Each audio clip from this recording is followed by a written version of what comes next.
Doctor Shafiqur Rahman, আসলেই মানে এই অনুষ্ঠান শুরু হওয়ার আগেও আমরা অনেক কথা বলছিলাম। সেই সময় আপনার গল্প একটি শুনছিলাম, যেই গল্পটি আসলে মাঝপথে আমাদের একটু বন্ধ করতে হয়েছে। আমরা সেই গল্প নিশ্চয়ই শুনবো, কিন্তু আমরা একটু কিছু প্রশ্ন আপনাকে করতে চাই। আপনি আমাকে বলেছেন যে আমি যে কোনো প্রশ্ন করতে চাই পারি, এবং আপনি খোলামেলা সেই প্রশ্নের জবাব দিবেন। আমি আপনাকে প্রথমেই একটু কাছাকাছি অতীতের একটি প্রশ্ন করতে চাই জনাব শফিকুর রহমান। সেটি হচ্ছে যে আওয়ামী লীগ সরকারের মানে অগাস্ট মাসের কথা, প্রথম দিকের কথা বলছি। আওয়ামী লীগ সরকারের নির্বাহী আদেশে আপনার দল তখনও নিষিদ্ধ, কিন্তু 5 আগস্ট সেনাপ্রধানের বৈঠকে আপনি ছিলেন। সেনাপ্রধান আপনার নাম এবং আপনার দলের নাম আলাদা করে বলেছিলেন। আমরা কি জানতে পারি সেনাবাহিনীর সাথে যোগাযোগ আপনার কবে থেকে শুরু হয়েছিল, বা আপনাদের কবে থেকে শুরু হয়েছিল? আপনাকে অনেক ধন্যবাদ এত চমৎকার একটা প্রশ্ন করার জন্য। এই সময়টা ছিল খুবই ক্রিটিক্যাল এবং বাংলাদেশ ছিল একটা ক্রিটিক্যাল জাংশনে। তো আমি হঠাৎ করে 1:30টার দিকে আমি একটা ফোন পাই আমার একজন নিকটাত্মীয়, যিনি আগে সেনাবাহিনীতে চাকরি করতেন। তিনি আমাকে ফোন দিয়ে জিজ্ঞেস করলেন যে আপনি কোথায়। আমি বললাম যে আমি তো অমুক জায়গায় আছি। আপনাকে তো আমরা ট্রেস করতে পারছি না, অনেকক্ষণ ধরে আমরা খুঁজতেছি। সেনাপ্রধান এখানে রাজনৈতিক দলের নেতৃবৃন্দকে একটু ইনভাইট করেছেন, সাথে বোধহয় সিভিল সোসাইটিরও 2-1 জন থাকবেন। তা আমরা আপনাকে কিভাবে রিচ করতে পারি? আমি বললাম যে আমি তো অমুক লোকেশনে আছি, আর আজকের সিচুয়েশনটা তো সবার কাছে ক্লিয়ার, গাড়িগুলো চলছে কিনা আমি ঠিক ক্লিয়ার না, এখন কিভাবে আমি আসতে পারি আপনারাই বলুন। ওনারা বললো যে না, সবাইকেই আমরা গাড়ি প্রোভাইড করেছি, আপনার জন্য আমরা গাড়ি পাঠাবো, আমাদের গাড়িকেই আমরা নিয়ে আসবো। আমি বললাম ওয়েল, তাইলে আপনারা আসেন, লোকেশন দিলাম, ওনারা শুরু করবো। আনফর্চুনেটলি ওনারা এয়ারপোর্ট রোডে বের হওয়ার পরেই একটা দুর্ঘটনা ঘটে গেল। ফলে এই জনস্রোতের মাঝে পড়ে একটা গাড়ি সেনাবাহিনীর ক্ষতিগ্রস্ত হয়ে গেল।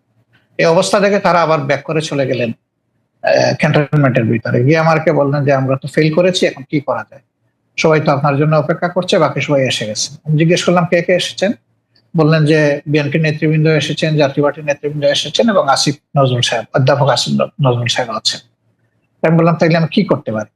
ওনারা বললেন যে আমরাও তো কোনো সলিউশন পাচ্ছি না। আমি বললাম ওকে, আমি ট্রাই করি, আমি আপনাদের কচুক্ষেতের গেট দিয়ে একটু আসার চেষ্টা করি, দেখি কতদূর আমি সাকসেসফুল হতে পারি। আমি আমার একজন নিকটতম বন্ধুকে খবর দিলাম, উনি আসলো, উনি বললো যে আজকের দিনটা তো খুবই রিস্কি, আপনি এভাবে যাবেন কিনা। আমি বললাম যে দেখো, আমার জীবনের চেয়ে জাতির প্রয়োজনটা বেশি, যেহেতু সেনাপ্রধান অন্যান্যদেরকে ইনভাইট করেছেন, আমাদেরকেও ফিল করেছেন, তাকে অনার করা আমাদের দায়িত্ব। তো আলহামদুলিল্লাহ কিছু অসুবিধা হলে আমরা গিয়ে পৌঁছি। ততক্ষণে মিটিংটা শেষ হয়ে গেছে। আমি যাওয়ার পরে আরো 2 জন আমাদের সাথে। আপনি কি 5 আগস্টের কথাটি বলছেন, তাই না? 5 আগস্টের কথা বলছেন। আমি 5 আগস্টের কথা। অর্থাৎ 5 আগস্টের আগে কি আপনাদের সাথে 5 আগস্টের আগে কি আপনাদের সাথে সেনাবাহিনী কোনো যোগাযোগ? আগে ওনাদের সাথে তো আপনার না, আমি ওনাকে সরাসরি ফিজিক্যালি চিন্তাও না এবং কোনো কথাও। আপনার কাছে কি মনে হয় যে আপনার একটা নিষিদ্ধ রাজনৈতিক দল, ওনার কাছের লোকেরা, জনাব শফিকুর রহমান, আপনার কাছে কি মনে হয় যে আপনার একটা নিষিদ্ধ রাজনৈতিক দল, সেনাবাহিনী প্রধান আপনাদেরকে আমন্ত্রণ জানাচ্ছেন আলোচনা করার জন্য, সেটি আসলে মানে কতটা যৌক্তিক বা কতটা গ্রহণযোগ্য? আপনার কাছেও কি এটি খুব গ্রহণযোগ্য মনে হলো? আপনার কাছে মনে হয় নাই যে এটা একটা ট্র্যাপ হতে পারে, এটা অন্য জিনিস হতে পারে? কারণ আপনি তো আসলে একটা নিষিদ্ধ রাজনৈতিক দলের আমির তখনও। আমি আসলে এটা মোটেই মনে হয়নি, এবং আমি মনে করিও নি। আপনি এখন নিশ্চয়ই জানতে চাইবেন যে কেন আপনি মনে করলেন না। আমি মনে করি না এই কারণে, আপনি লক্ষ্য করবেন যে 1 আগস্ট যখন আমাদেরকে নিষিদ্ধ ঘোষণা করা হয়, তখন প্রেক্ষাপটটা কি ছিল? হঠাৎ করে বিনা মেঘে বজ্রপাতের মতো একটা ঘটনা উনি ঘটায় ফেললেন, তৎকালীন প্রধানমন্ত্রী। আমরা কিন্তু সাথে সাথে এটাকে রিজেক্ট করেছি, এবং আমাদের সাথে সংহতি প্রকাশ করে বাংলাদেশের বিরোধী দলের সকলেই, বিএনপি সহ সকলেই কিন্তু এটা নিন্দা জানিয়েছে, এবং তারাও এটাকে রিফিউজ করেছে যে এটা হলো ইস্যু ডাইভার্ট করার জন্য জাস্ট একটা কৌশল হিসেবে তারা ব্যবহার করেছে, এটাকে কেউ গ্রহণ করেনি। কাজে আমাকে যখন দাওয়াত দেওয়া হয়েছে, আমি এটা অস্বাভাবিক মনে করিনি। আমি মনে করেছি যে এটা জাতির প্রয়োজনে এবং আমাদের দলীয় জনাব রহমান, আপনার কাছে কি মনে হয় যে এই সরকারের সাথে আপনার একটা নিবিড় সম্পর্ক রয়েছে? বা অনেকে এটাও বলে থাকেন যে আন্দোলনটি হয়েছে আওয়ামী লীগ সরকারের বিরুদ্ধে, অবশ্যই আওয়ামী লীগ সরকার ফেসিস্ট একটি সরকার ছিল, যে সরকার 15 বছর ধরে মানুষের গণতান্ত্রিক অধিকার হরণ করে রেখেছিল, কিন্তু এই সরকারের বিরুদ্ধে যে আন্দোলন হয়েছিল, সেই আন্দোলনে কি জামায়াত ইসলামের একটা বড় ভূমিকা ছিল? এই সরকার যারা এইটা করতে এসছে, তাদের কি আসলে, তাদের সাথে কি জামায়াত ইসলামের একটা অনেক নিবিড় সম্পর্ক রয়েছে? কেন আমি এই প্রশ্ন করছি একটু আমি বলে রাখি। আমরা কিন্তু দেখতে পাচ্ছি ঢাকা সহ বা ঢাকায়, মানে ঢাকা যদি আমি স্পেসিফিক আমরা কিছু নাম বলি, পাবলিক ইউনিভার্সিটিগুলির উপাচার্য পদে বা অন্যান্য অনেক কি পজিশনে যাদের নিয়োগ দেওয়া হচ্ছে, অনেকেই বলছে তারা আপনাদের লোক। এই সরকারের মধ্যে জামায়াতে ইসলামী সবচেয়ে বেশি ডালপালা মেলছে বা সবচেয়ে বেশি প্রভাব বিস্তার করছে, এরকম দেখা যাচ্ছে, মনে হচ্ছে। ওয়েল, আপনি যেটা বলেছেন সেটা আমি এইভাবে দেখছি না। আমি দেখছি যে উপদেষ্টার মহোদয়দের সাথে আমাদের একদিনই কিন্তু ফর্মাল সিটিং হয়েছে। পার্সোনালি কারো কারোর সাথে সম্পর্ক আছে, তাদের সাথে হয়তো পার্সোনাল লেভেলে কথা হচ্ছে, কিন্তু ফর্মাল মিটিং আমাদের একদিনই হয়েছে, যেদিন প্রথমে বিএনপিকে ডাকা হয়েছিল, তারপরে আমাদেরকে, এরপরে অন্যান্য দলকে একত্রে ডাকা হয়েছিল। 3টা স্লটে তারা কনভারসেশন করেছিলেন বা ভিউজ এক্সচেঞ্জ করেছিলেন। তা আমরা সেখানে একটা কথা বলেছিলাম যে এখানে ব্যাপক সংস্কারের প্রয়োজন হবে। 15.5 বছরের অনেক জঞ্জাল সৃষ্টি হয়েছে, এত ক্লিয়ার করা লাগবে।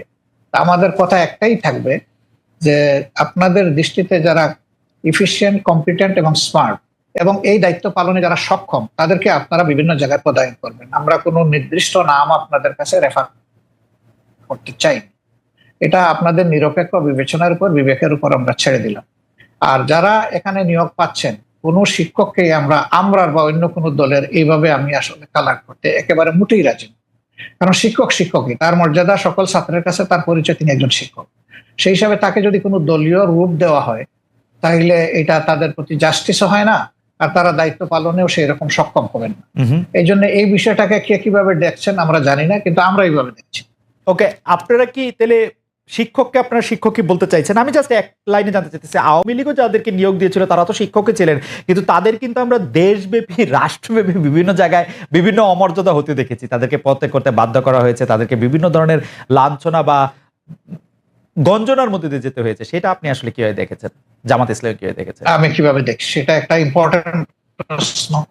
যারা শিক্ষক হিসেবে তখন বিভিন্ন পদে দায়িত্ব পালন করছিলেন, কেউ বিসি ছিলেন, কেউ প্রবিসি ছিলেন, প্রক্টর ছিলেন, স্ট্যান্ড প্রক্টর ছিলেন, প্রভোস্ট ছিলেন, এই ধরনের বিভিন্ন বিশ্ববিদ্যালয়ে যে কাঠামোটা থাকে, প্রশাসনিক কাঠামো।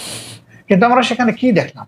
আমরা সেখানে দেখলাম যে বছরের পর বছর সেখানে একটা ছাত্র সংগঠন দাপিয়ে বেড়াচ্ছে, সবকিছুতে গণরুম সৃষ্টি করেছে, মানুষ পিটিয়ে মারছে, স্ট্যান্ডার মধ্যে রেখে দিয়েছে ফেলে। সেখানে সে নিউমোনিয়া আক্রান্ত হয়ে একটা ছেলে ঢাকা বিশ্ববিদ্যালয়ের মারা গেল। তারপরে বুয়েটের আবরারের যে ঘটনা, অত্যন্ত নৃশংস ঘটনা।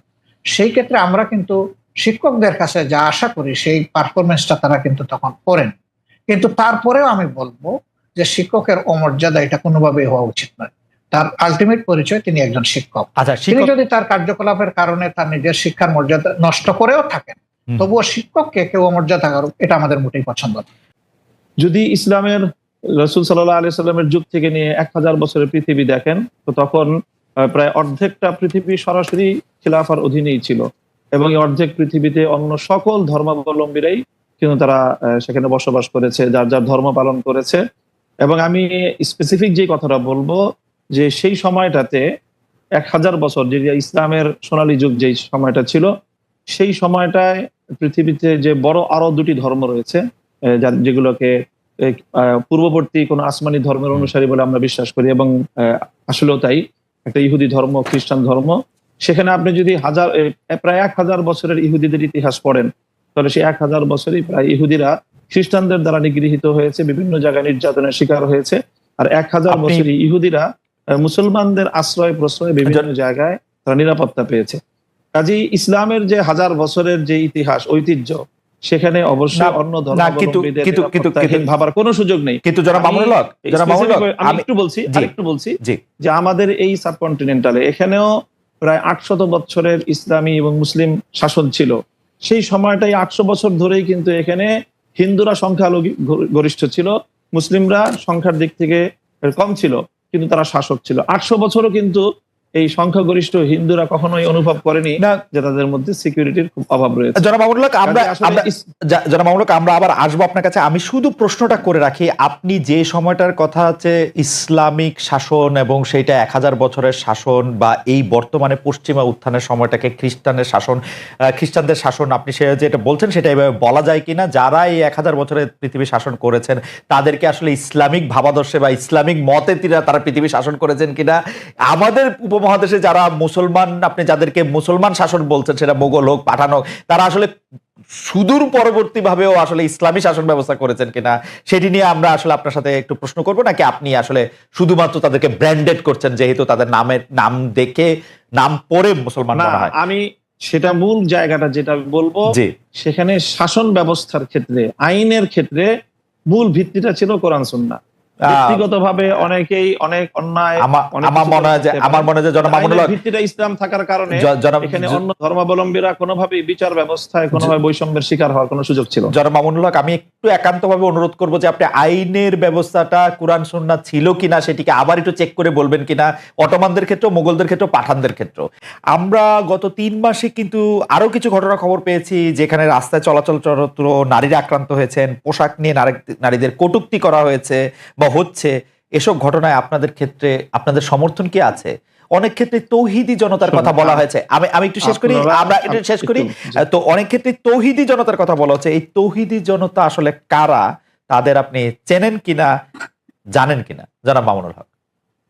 আমি তৌহিদি জনতার পরিচয়ে যাচ্ছি না। আমি প্রথম আপনাদের এবং আমাদের আজকে সম্মানিত অতিথি যে কথাগুলো বললেন, সেই কথাগুলো সমাজের খুবই একেবারে বিচ্ছিন্ন কিছু ঘটনা।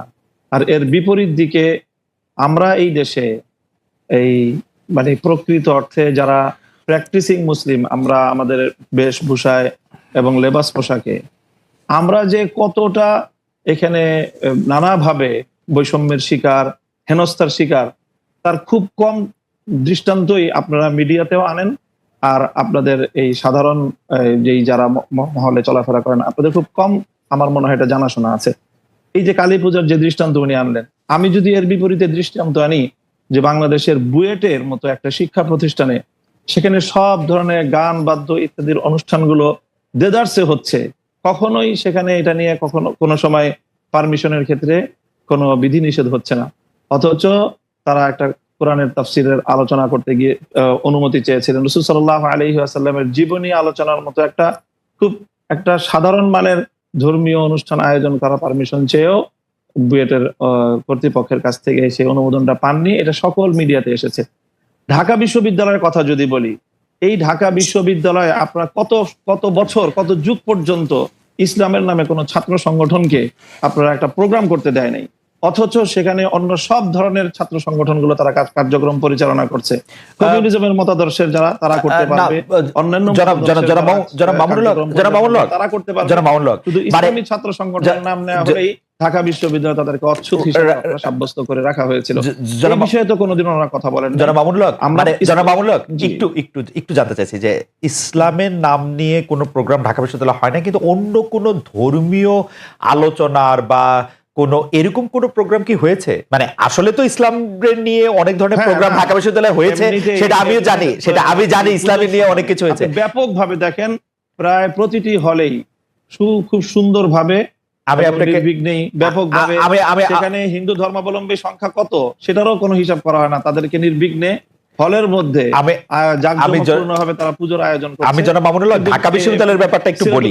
আমি একটু ঢাকা বিশ্ববিদ্যালয়, তখন সেখানে অনুমোদন পাওয়া যায়। আমি ঢাকা বিশ্ববিদ্যালয়ের কথাটা একটু বলি। ঢাকা বিশ্ববিদ্যালয়ে আরবি, ইসলামের ইতিহাস ও সংস্কৃতি, ইসলামিক স্টাডিজ যেটা ইসলামী শিক্ষা সহ, ফার্সি সহ এবং আরো বেশ কিছু জায়গায় নিয়মিত এই ডিপার্টমেন্টগুলিতে নিয়মিত কোরআনের তাফসির, কোরআনের গল্প, কোরআনের থেকে বিভিন্ন উদাহরণ, হাদিসের বিভিন্ন রকম কথা, এগুলি নিয়ে নিয়মিত সেমিনারের আয়োজন করা হয়। নিয়মিত কিন্তু এগুলি করা হয় একাডেমিক কার্যক্রমের অংশ হিসেবে, এবং সেইটা শুধু একাডেমিক কার্যক্রমের অংশ হিসাবে না, মানে সেইটা যে সিনেট হল এর মধ্যেও অনেক সময় সেটা হয়ে আসতে হবে, মানে সেটাতে কোনো, কিন্তু আপনি বলছেন যে এটা হয় না। আমরা ঢাকা বিশ্ববিদ্যালয়ের একজন অধ্যাপককে জানতে চাই, ঢাকা বিশ্ববিদ্যালয়ের অধ্যাপকরা একজন বলতে চাই। ঠিক একই ভাবে যে কালী পূজার যে ঘটনা ম্যাডাম বললেন, সেটাও অবশ্যই ঘটনা সম্পর্কে তো আমরা বিস্তারিত জানি না, হয়তো কোনো ছাত্র বিচ্ছিন্ন হবে সেই ধরনের কিছু করে থাকতে পারে, সেটাকে হিন্দু ধর্মাবলম্বীদের বিরুদ্ধে একটা অভিযান বা একটা ভূমিকা হিসাবে চিহ্নিত করার কোনো মানে আমাদের কাছে তো প্রমাণ। আচ্ছা, আমরা একটু ম্যাডামের কাছে, সে প্রকৃত অর্থে যারা দাড়ি টুপিওয়ালা মুসলমান হিসাবে ইসলাম ধর্মকে তারা সকল ক্ষেত্রে প্র্যাকটিস করতে চায়, বিশেষ করে রাজনৈতিক ক্ষেত্রে যারা আমরা ইসলামকে প্র্যাকটিস করতে চাই, আমরাই হলাম প্রকৃত অর্থে বাংলাদেশে আসলে সংখ্যালঘু, এবং আমরাই সবচেয়ে বেশি ওকে বৈষম্য এবং নানা ধরনের অত্যাচার এবং নিপীড়নের শিকার। আমি এবং আমাদের এই নিপীড়নের বিরুদ্ধে কখনোই সমাজের এই যে সাধারণ শিক্ষা ব্যবস্থার যারা শিক্ষক মহোদয় আছেন বা অন্যান্য আপনাদেরও খুব একটা সোচ্চার কখনো আমরা পাই। আচ্ছা, আমরা এটা অধ্যাপক মাহবুবকে জানতে চাইবো। আমি একটু আপনার কাছ থেকে এটা জানতে চাই যে ধরেন বাংলাদেশে আপনি যে ধরনের রাষ্ট্র ব্যবস্থা কায়েম করতে চাচ্ছেন, ধরেন যে খিলাফা, সেই খিলাফা আসলো, তাহলে কি আপনারা এই যে ধরেন কালী পূজার কথা বলা হলো সেগুলি বন্ধ করে দিবেন? যে না, রমনায় বা বন্ধ হবে কেন? সেগুলি করতে দিবেন, সেগুলি করতে দিবেন। প্রত্যেক ধর্মাবলম্বীর যার যার ধর্মীয় রীতি অনুযায়ী তার সে ধর্মীয় স্বাধীনতা ভোগ করবে, তার জানমালের নিরাপত্তার যে বিষয়গুলো আছে, ইসলামী রাষ্ট্র ব্যবস্থা, ইসলামী রাজনৈতিক যে বন্দোবস্ত, সেখানে অন্য ধর্মাবলম্বীদের ধর্ম পালনের শুধু স্বাধীনতা নয় বরং নিরাপত্তা নিশ্চিত করা হয়েছে, এবং সেই নিরাপত্তা অবশ্যই বাস্তবায়ন করা হবে। তাদেরকে কি জিজিয়া কর দিতে হবে? এখন আমি প্রথমেই কথা বলি যে আমরা মুসলিম কি অমুসলিম। যদি আমি মুসলিম হয়ে থাকি তাহলে আমাকে অবশ্যই কোরআনের প্রত্যেকটা আইনকে বিশ্বাস করতে হবে, মানতে হবে। আমরা আপনাদের কাছে পাল্টা প্রশ্ন করি, খালেদ মহিউদ্দিন সাহেবকে এবং আজকে আমরা অতিথিকে, যে আমরা অ্যাজ এ মুসলিম আমরা কোরআনের প্রত্যেকটা বিধানকে শ্রদ্ধা করি কিনা এবং প্রত্যেকটা বিধান আল্লাহর পক্ষ থেকে প্রদত্ত সেই হিসাবে আমি বিশ্বাস এবং মানি কিনা, সেটা বলেন আপনার। আচ্ছা, আমি প্রশ্ন উত্তর দিচ্ছি, আপা নিশ্চয়ই আমার থেকে দিবেন, আপা উত্তর দিবেন। আমি শুধু প্রশ্নটা করি যে আমরা কি কোরআনের বিধানটার প্রতি শ্রদ্ধা করি কেবলমাত্র আমি মুসলমান সেইটা বড় হওয়ার জন্য, নাকি আপা আরেকটা কথা বিভিন্ন জায়গায় বলে থাকেন, আমার হারাম হালাল জ্ঞান, আমার ঘুষ সুদ জ্ঞান, আমার অন্যায় অত্যাচার জ্ঞান, আমার বিভিন্নভাবে বিভিন্ন মানুষের যেটাকে আমানতে খেয়ানত করার জ্ঞান, সেইটাও আমরা মানি। আমি তো দেখি বাংলাদেশে বাংলাদেশ 90% মুসলমানের দেশ, আমি দেখি 90% মুসলমানের মধ্যে 90% ধর্মীয় সেই বিশ্বাসটাকে আপনি প্র্যাকটিস করার বিষয়। যদি আপনি ধর্মীয় যে বিশ্বাস সেটাকে যদি আপনি অ্যাকসেপ্ট করেন, দেন তখন আপনি মুমিন না। আমি এবং যদি আপনি সেটাকে প্র্যাকটিস করেন, তারপর আপনি সে ভালো আমল হলো, আপনার উন্নত মুসলিম হলেন। কিন্তু প্র্যাকটিস কোনটা গুরুত্বপূর্ণ, প্র্যাকটিস কোনটা গুরুত্বপূর্ণ, দিবে কিনা, রাইট, প্র্যাকটিস কোনটা প্রশ্নের আমি বলি একটু শুনেন। জি, জিজিয়া কর দিবে কিনা, জিজিয়া করটাকে স্বাভাবিকভাবে যেটা ভাবে উপস্থাপন করা হয় যে এটাকে খুব একটা জুলুম এবং অন্যায় এবং ইসলামের একটা বৈষম্যপূর্ণ বিধান হিসেবে আপনার আখ্যায়িত করার আপনার প্রশ্নের টোনের মধ্যেই কথাটা রয়েছে। জিজিয়া কর এটা হলো মুসলমানদের কাছ থেকে জাকাত নেওয়া হয়, সেই জাকাত হলো তাদের অর্থনৈতিক রাষ্ট্রীয় যেই আপনার এই সোর্স, সেই সোর্সের এখান থেকে একটা ইনকাম। ঠিক তেমনি ভাবে অমুসলিমরা জাকাত দিবে না, তারা জাকাতের পরিবর্তে তারা জিজিয়া এবং কর দিবে, এবং এই জিজিয়া করের বিনিময়ে তারা তাদেরকে রাষ্ট্র সব ধরনের নিরাপত্তা এবং তাদের যে সার্ভিস গুলো দিবে, এটাকে আমরা সার্ভিস চার্জ বলতে পারি আসলে মূলত।